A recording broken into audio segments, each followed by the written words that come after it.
comunicar aos irmãos uma palavra a respeito da importância e da graça de Deus em colocar eu e você no corpo que é a igreja. Como Deus nos abençoa, como Deus nos enriquece, como Deus nos visita pelo fato de pertencermos à sua igreja. A carta começa assim, no capítulo 1, versículos 1 e 2. Paulo, apóstolo de Cristo Jesus, por vontade de Deus, aos santos que vivem em Éfeso e fiéis em Cristo Jesus. Graça a vós outros e paz da parte de Deus, nosso Pai, e do Senhor Jesus Cristo. Olha que coisa linda, irmãos. Olha que coisa maravilhosa a maneira como o apóstolo Paulo se dirige à igreja de Éfeso. Deus, aleluia. É uma igreja da Ásia. Ele fala: olha, eu sou o apóstolo de Jesus Cristo por vontade de Deus. E eu quero falar com vocês que estão na cidade de Éfeso. Vocês que são santos, vocês que são separados, vocês que são fiéis em Cristo Jesus, a vocês é destinada a graça da parte de Deus, é destinada a vocês a paz da parte de Deus e do nosso Senhor Jesus Cristo. Você consegue receber esta palavra como palavra de Deus para a igreja do Jardim Iguatemi? Deus, aleluia. Você consegue entender que essa palavra não está dirigida a um indivíduo? Como ele escreveu, por exemplo, a carta a Timóteo, falando com Timóteo, a qual nós somos inspirados e somos abençoados. Mas aqui é uma carta a uma igreja, a um corpo, a uma comunidade de fiéis que estava em Éfeso. Deus, aleluia. Não existe esta carta aos Efésios para um crente individual da igreja de Éfeso. Se ele quiser receber estas bênçãos que estão inseridas nesta palavra, somente se ele fizer parte da igreja de Éfeso. Deus maravilhoso, tu és tremendo. Hoje nós vivemos dias que uma parte da igreja, ou até mesmo de alguns cristãos, correm um grande perigo. Eles dizem assim: eu posso seguir a Deus sem pertencer a uma igreja. Eu creio em Deus, eu creio em Jesus, mas eu não preciso me vincular a uma igreja local. Eu posso orar em casa, ler a minha Bíblia e ser um bom cristão. Meu Deus, meu Jesus. Eu quero te dizer, meu irmão, minha irmã, em nome de Jesus, Deus edificou a igreja para te abençoar. Deus estabeleceu a igreja para me abençoar e nos colocou juntos nesse corpo para crescermos, nos fortalecermos, abençoarmos uns aos outros e juntos abençoarmos o mundo. se você abrir a sua escritura, lá no Evangelho de João, no capítulo de número 13, você vai perceber, sabe um daqueles 50 versículos que eu falei de uns aos outros? Ele está por aqui.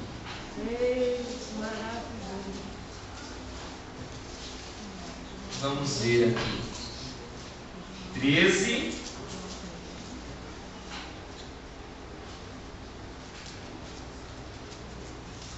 Trinta e 35. Preste atenção. Deus estabeleceu a igreja para que eu e você, como membros deste corpo, pudéssemos cumprir os seus mandamentos, cumprir a sua palavra.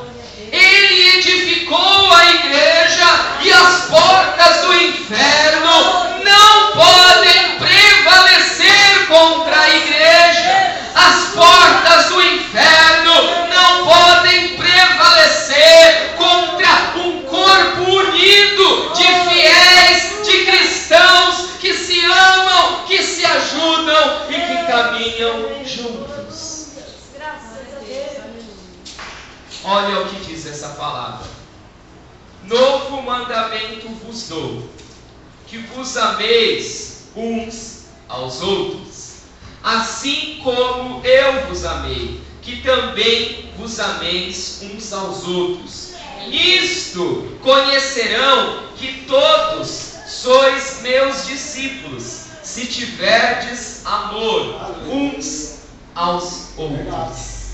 Meu irmão, minha irmã, se eu e você amamos ao Senhor Jesus, se tem alguma pessoa que ama a Jesus, que entregou a sua vida a Ele, como também não amará o seu povo, a sua igreja, os seus discípulos. O Senhor Jesus quer que todos aqueles que o amam, que se identifiquem com Ele, que sejam reconhecidos pelo amor com que amam uns aos outros. Oh Deus!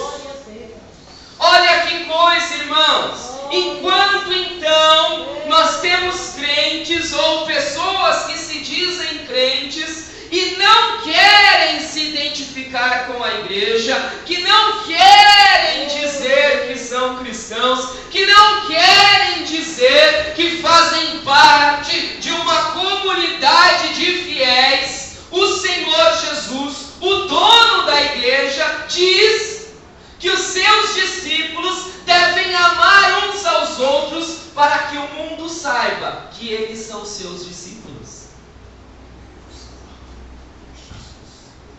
Glória a Deus.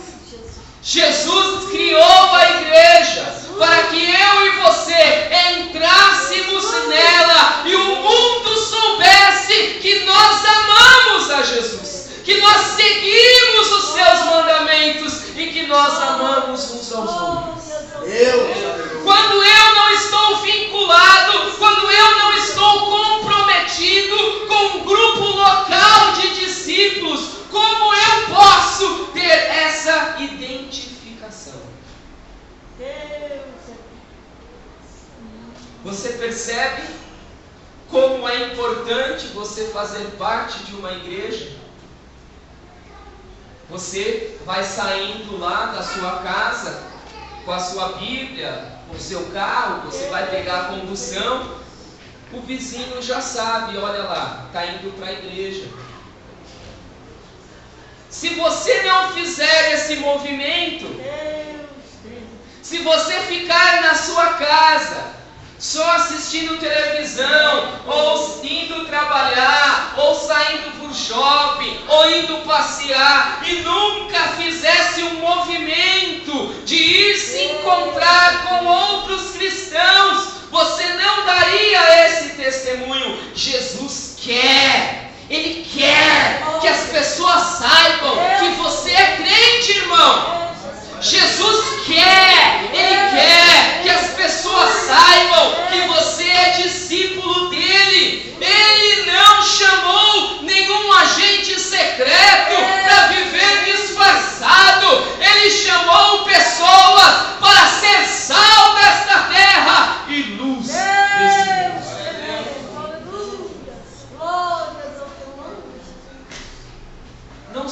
põe, né?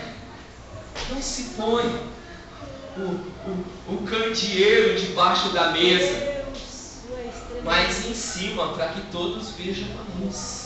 Você, irmão, você, irmã, foi chamado para ser sal dessa terra e luz desse mundo. Jesus te colocou na igreja para que a sua luz brilhe cada vez mais.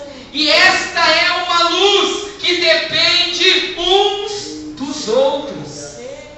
Você percebe isso? A luz, diga assim comigo, a luz que Deus colocou em minha vida para brilhar depende dos meus irmãos.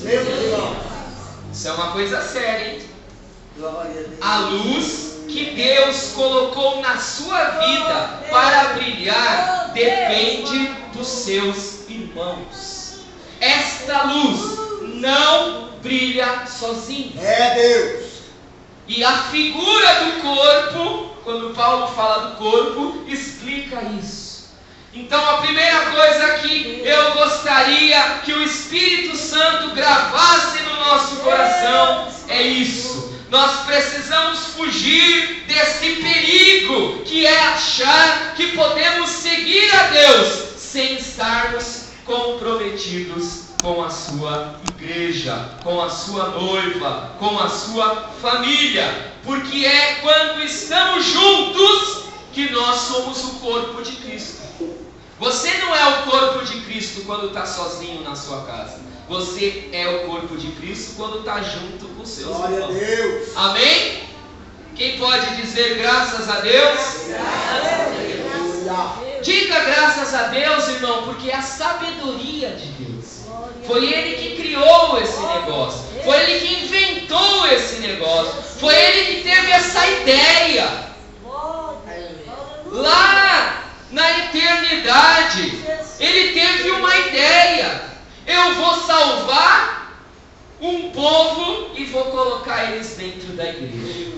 E essa igreja vai abençoar o mundo. Essa é uma ideia de Deus. Se eu e você amamos a Deus, nós amamos as ideias de Deus. Queridos, um outro perigo que nesses dias nós vivemos é achar que podemos ser bons cristãos sem nos comprometermos com outros cristãos. Então essa ideia é um avanço da primeira. A primeira é a ideia de só de pertencer à igreja, né? Então eu preciso pertencer a uma igreja porque é uma ideia de Deus, então eu vou caminhar com a igreja. Agora nós estamos indo para o segundo estágio. A pessoa então entendeu que precisa caminhar com a igreja, mas ela vai só dar um primeiro passo. Ela diz: não, eu posso ser um bom cristão sem ter um grande compromisso com outros cristãos. Eu vou, frequento a igreja, participo dos cultos e vou para minha casa e está tudo bem, obrigado, graças a Deus. Eu quero te dizer em nome de Jesus que nós até comentamos isso ontem, para nós conseguirmos viver 1 Coríntios 12, 25 a 26, 1 Coríntios 12, 25 a 26, se você não se envolver, se você não se comprometer com outras pessoas, você não consegue viver esta palavra.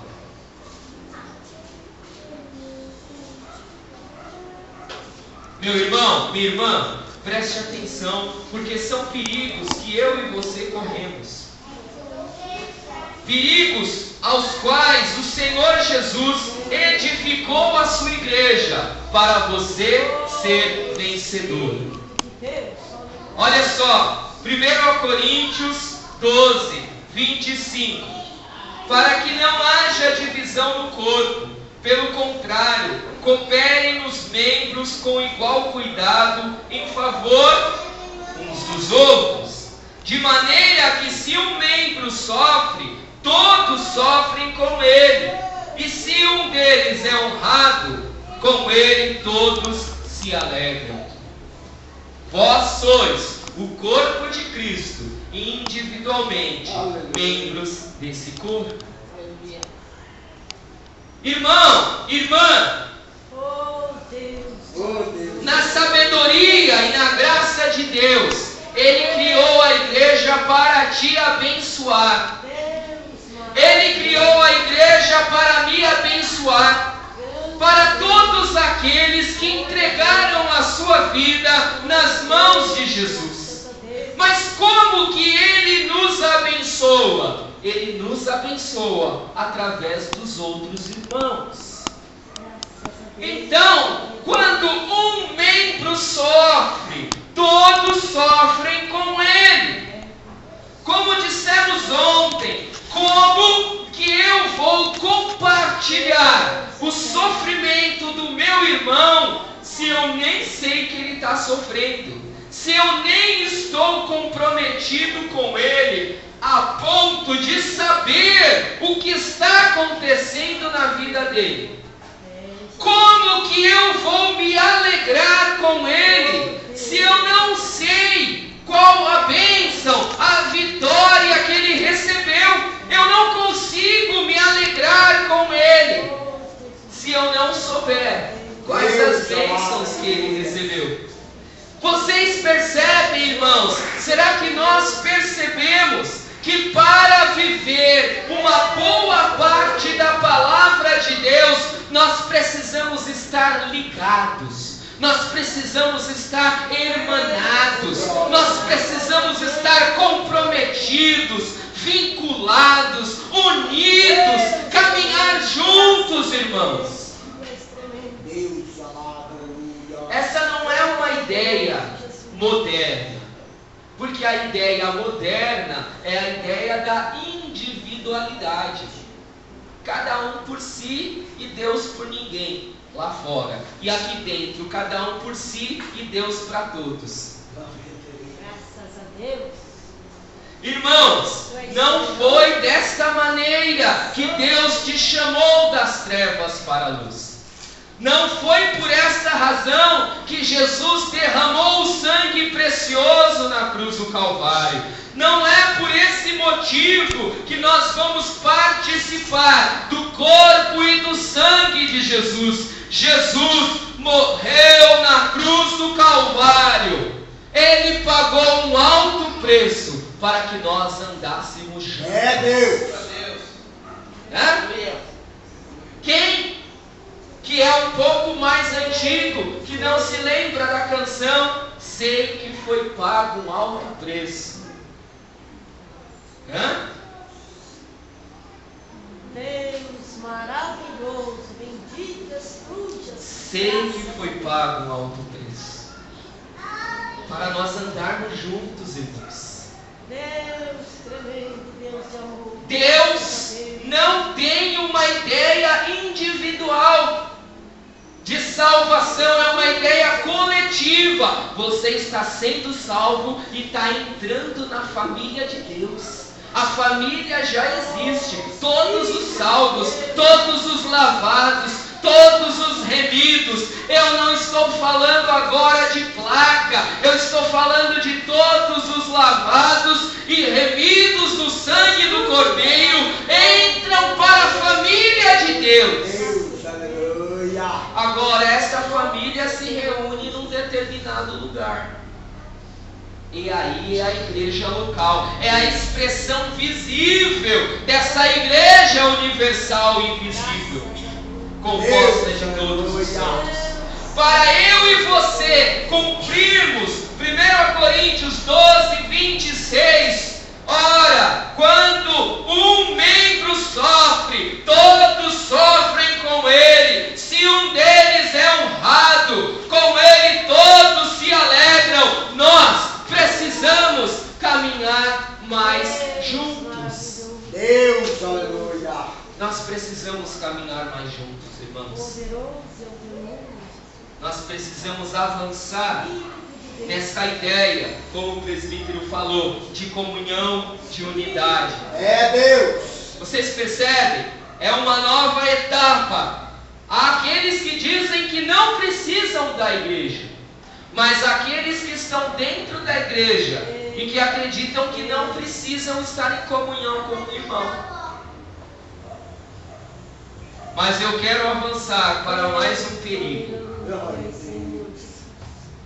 Mais um perigo, irmãos, que nós precisamos evitar.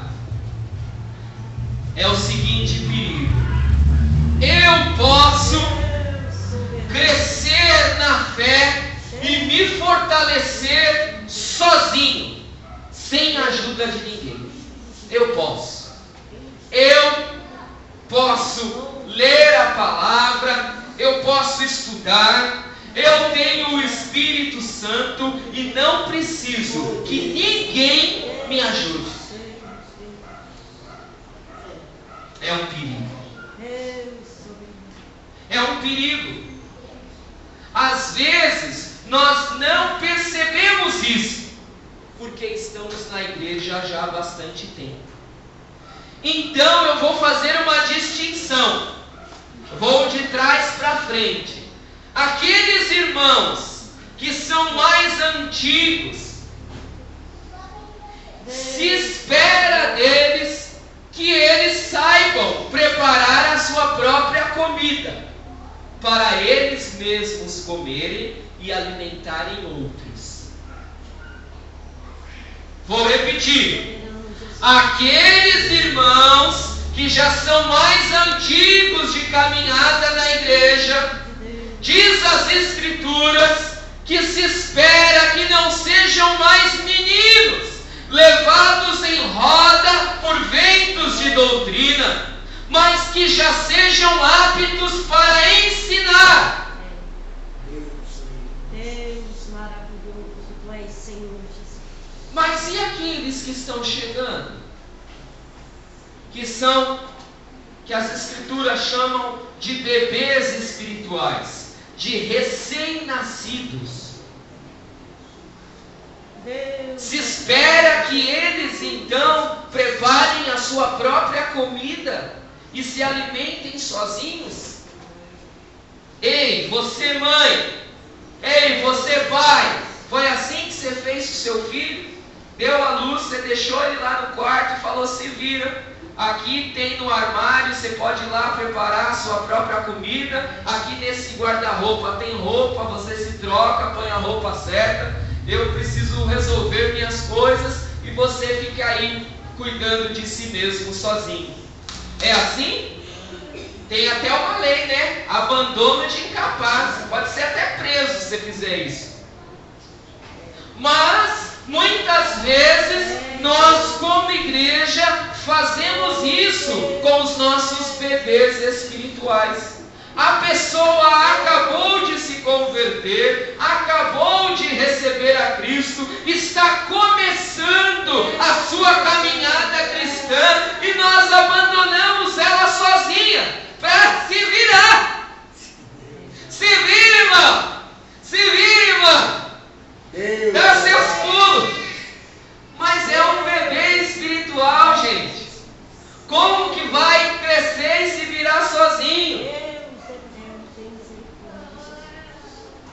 Irmão, irmã, Deus estabeleceu a igreja como uma família, exatamente para um cuidar do outro, para um ajudar o outro, para um fortalecer o outro. Olha lá o que está escrito.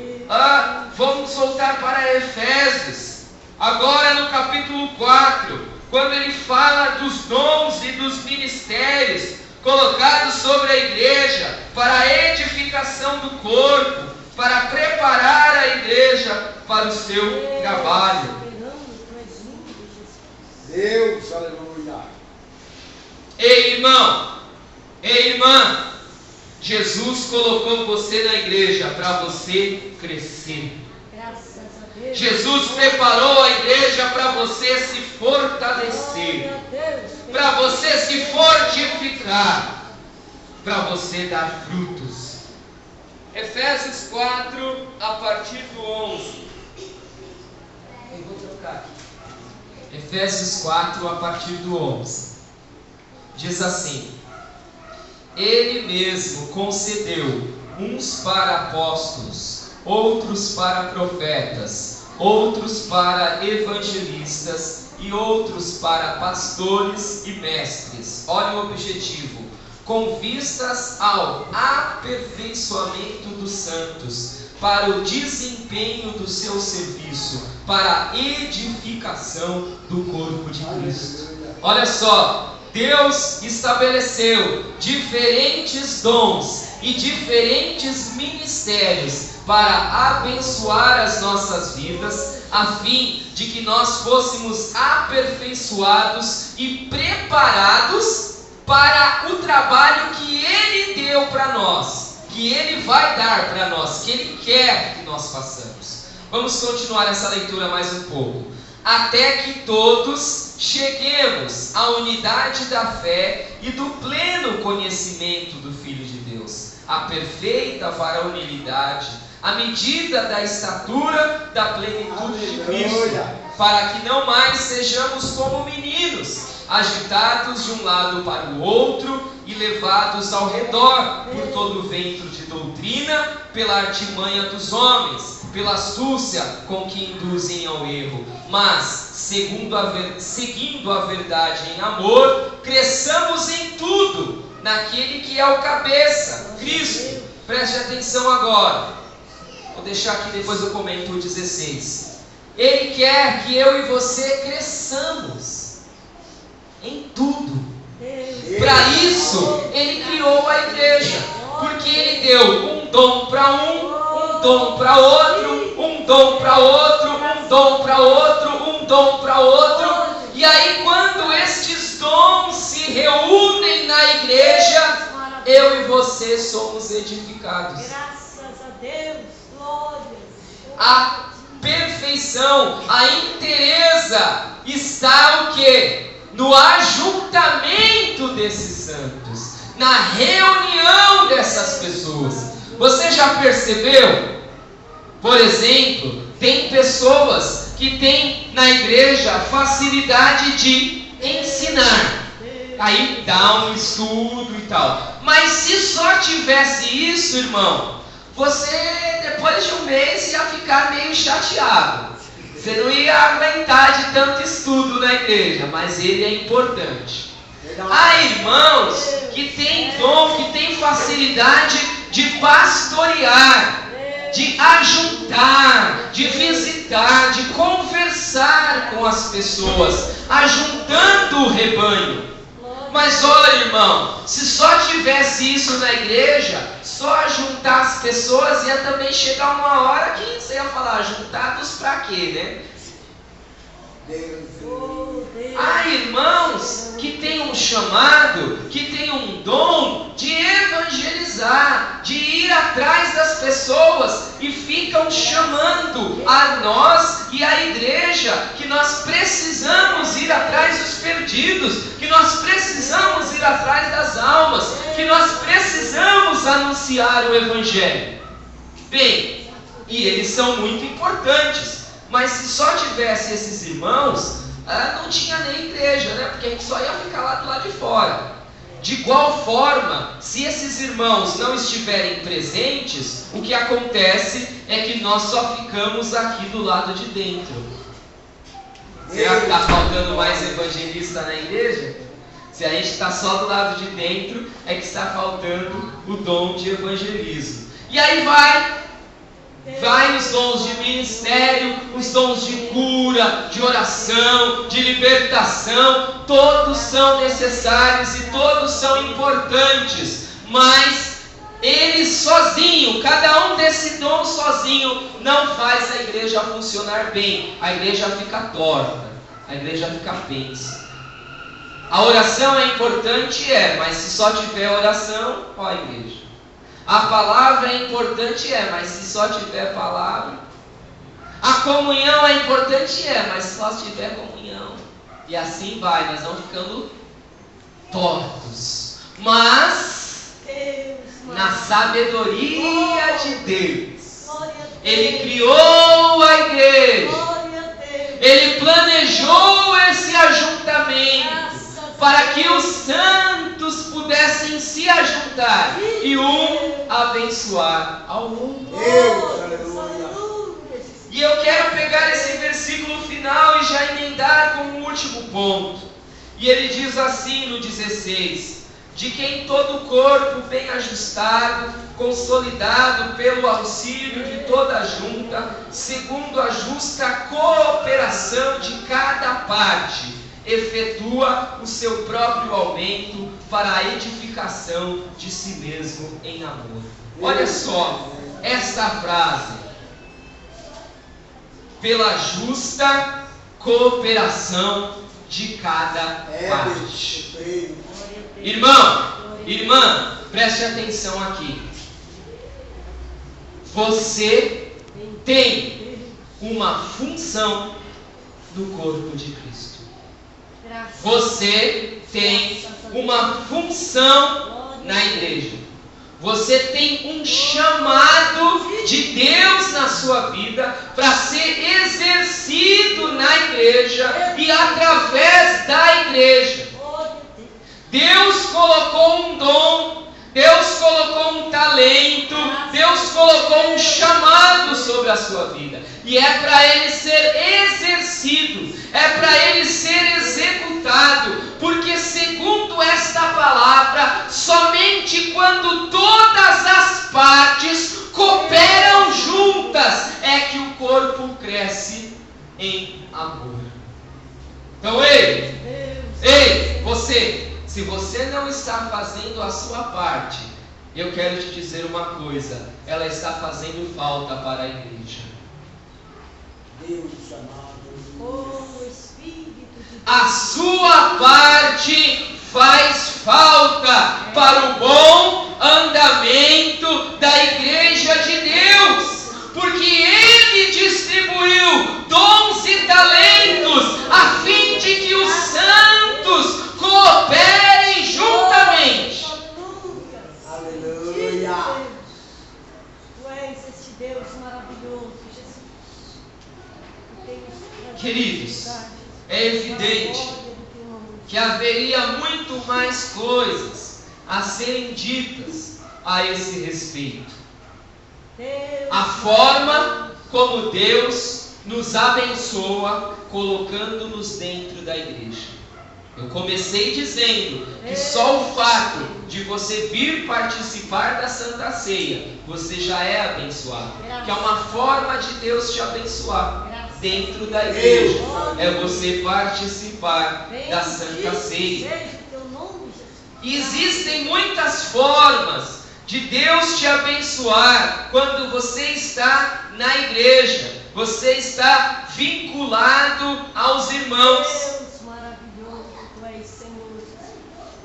Então, meu irmão, minha irmã, faça todo esforço possível para estar mais junto daquele que Cristo derramou a vida para salvar.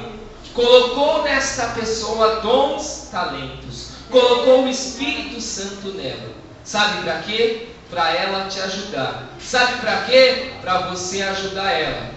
Sabe por quê? Porque só assim nós podemos cumprir os mandamentos recíprocos: amar uns aos outros, perdoar uns aos outros, exortar uns aos outros, ensinar uns aos outros, ajudar uns aos outros, amar uns aos outros. Deus, aleluia.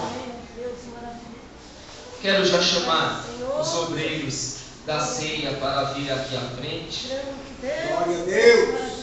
Sebastião Luiz, Laurindo, Lila e Simone. Glória a Deus.